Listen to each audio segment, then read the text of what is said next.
Hey guys, I'm Chef D-Max. Welcome back to my kitchen. Today, a simple pasta tomato dish, beautiful summer dish, a little spice to it, and I'm using a little mint and basil because both those things are in the garden.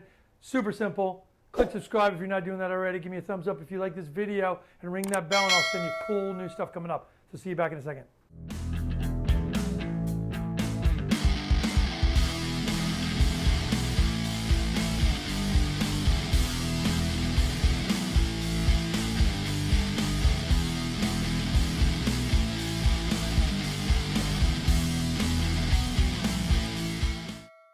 Okay guys, I'm back. I got some extra virgin olive oil and I got my pan. I want to start this thing getting really hot right now. So we're going to start with lots of olive oil. This pasta dish is so simple, but so incredibly flavorful. One of my best buddies out there. He's a chef out of Boston. It started in Boston, Michael Schlau. He makes this for me all the time I see him. And it's just an old classic kind of grandma style, pasta that you love it. Now, normally I would do this with spaghetti, and that's what he does it with. But today I'm going to do it with bow tie, and then what you're going to find out is that it's the most simple pasta dish that you're going to make. And when you make it at home for your friends and family, you're going to see how awesome it is and how awesome the reaction is.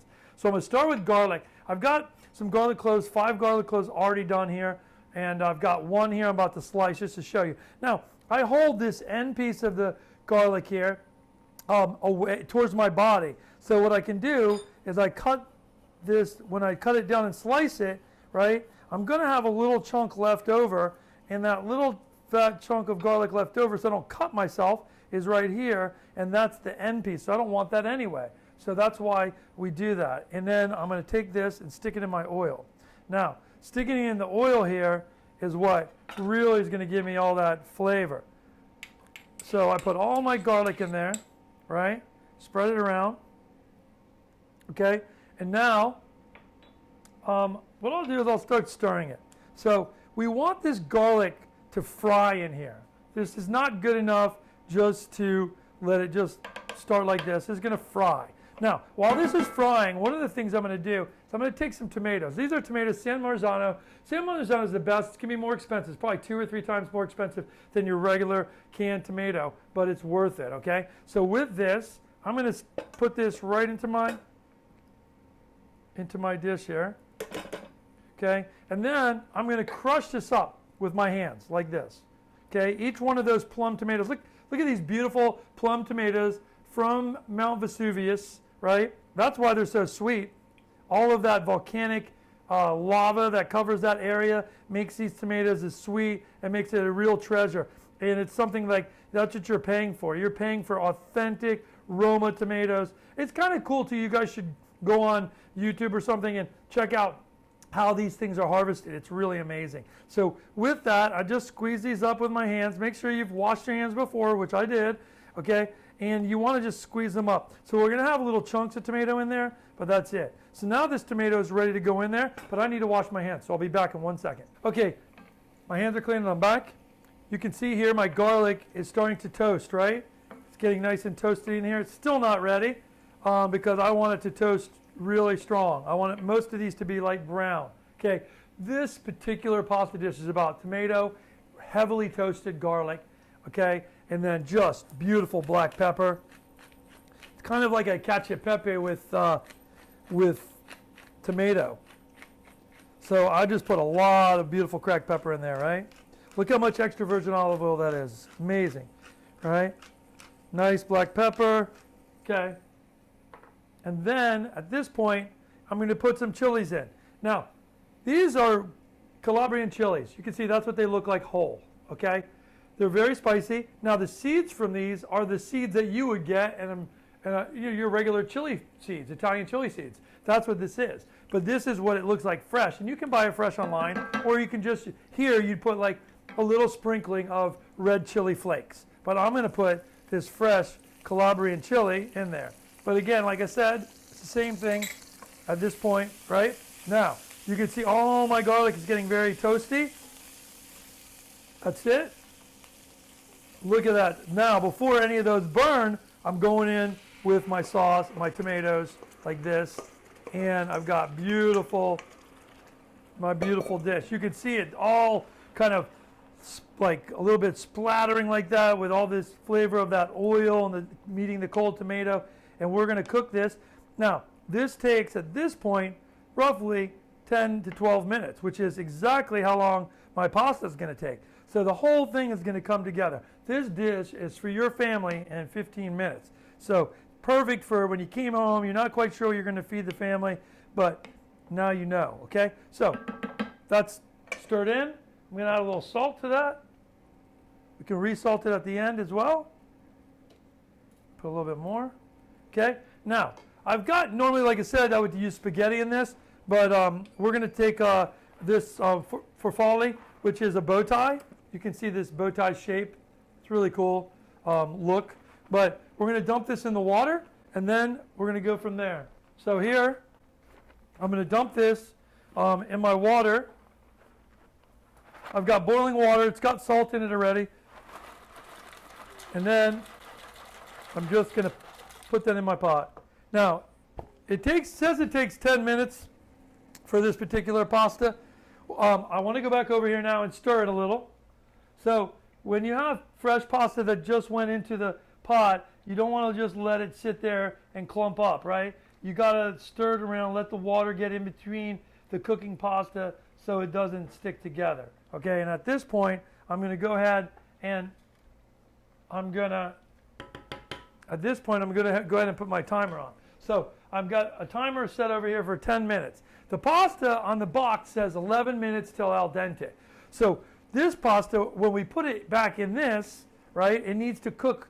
The pasta, the watery pasta needs to cook with this. So we want to make sure to take it off a little bit earlier because we want to cook it for a minute in the sauce. And that's what's going to give it this beautiful texture and creaminess.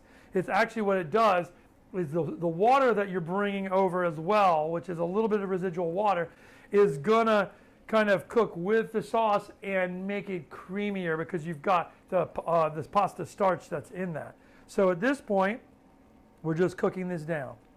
Okay, and then about halfway through this, I'm going to add in my herbs. So I'm going to let this cook for about 6 or 8 minutes, and then you guys will see what it looks like. Okay, guys, so we're about 3 minutes away from the pasta being ready, and I'm going to take my basil and my mint, and I'm just going to tear this. I don't really care about cutting this any particular way, but I just don't want like big chunks of the stem in. So I'm taking my mint like this, taking all the heavy stems off, and just breaking that in here. The beautiful part of this mint is going to really give you the Sicilian feel to this pasta. That's that you're going to find in southern Italy in the summertime. Mint and basil, those are going to be, and oregano are going to be your predominant herbs. Now, you could do that. You could use parsley in this. You could use oregano if you want to use oregano instead. But for me, right in my garden, and you can check this out, man, I'm like going to be harvesting these right from my little planter.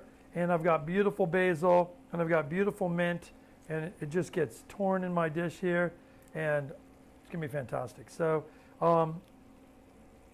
there we go with that. There could be some whole leaves in there even. It's beautiful.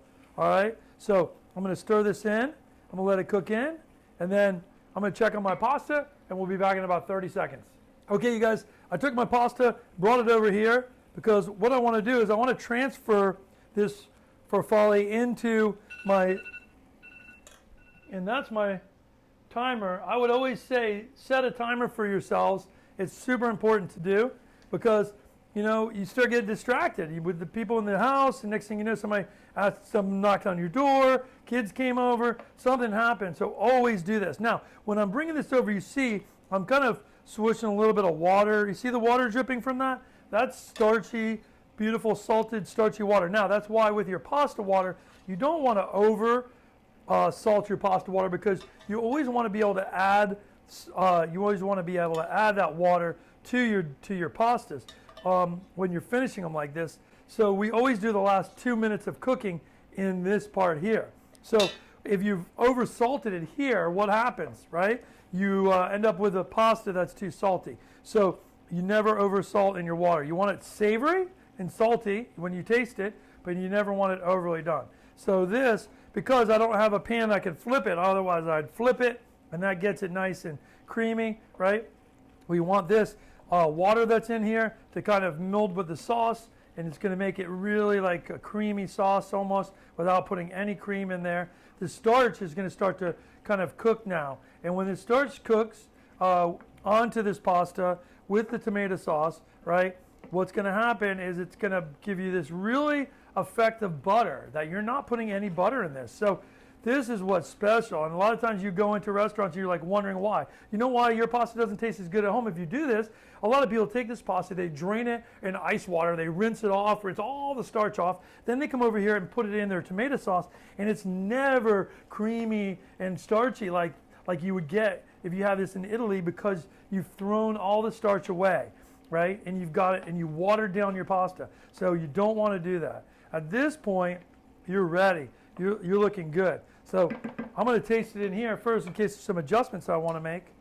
But,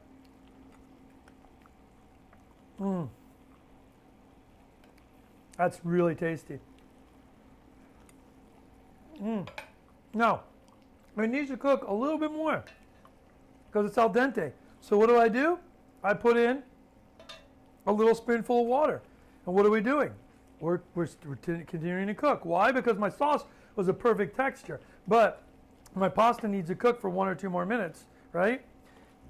And we can just lengthen the time out as much as we want. But if you overcook the pasta by cooking it too long in the boiling water in the beginning, you can't do that. So it's always better to pull it off a little bit early. You mix it, the sauce is ready, the pasta's done, but your pasta's kind of not done enough. You can just add more of your pasta water to it like this, and we're ready to roll. So that's it.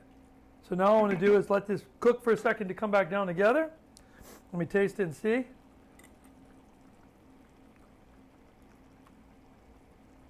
That's really good.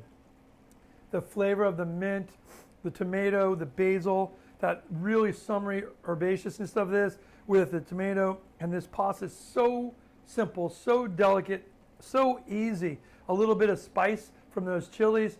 Again, you can put those chilies in or not, it's up to you. But a fantastic dish. So what we're going to do is plate this up. And to do that, all I want to do is grab myself a bowl like this.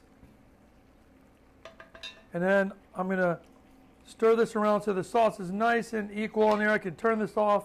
I got beautiful sauce and pasta. You can see the velvetiness of this pasta now. It looks creamy, and that's what we want. And we're going to put a nice bowl of pasta like this. Look at that. So beautiful. Oh, God.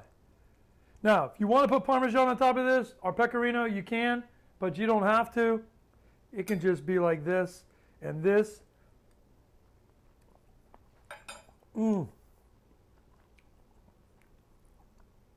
I can't say enough good things about it. It's so amazing. I think you're going to really like it. So make sure you try it at home with your family. And it took about 18 minutes to do this all day. So you can do this really quick with stuff you probably already can have in your house, in your cupboard, sitting there waiting for you to have this stressful day at work. You come home and you got yourself a 16-minute meal for your family that they're going to love. And I know you're going to love it too. So come back and see me. Leave comments. If you have any questions about this, I'd love to answer those for you. Even if you'd like to see some other upcoming videos, let me know. And I'll see you back in my kitchen soon. I'm Chef Dean Max.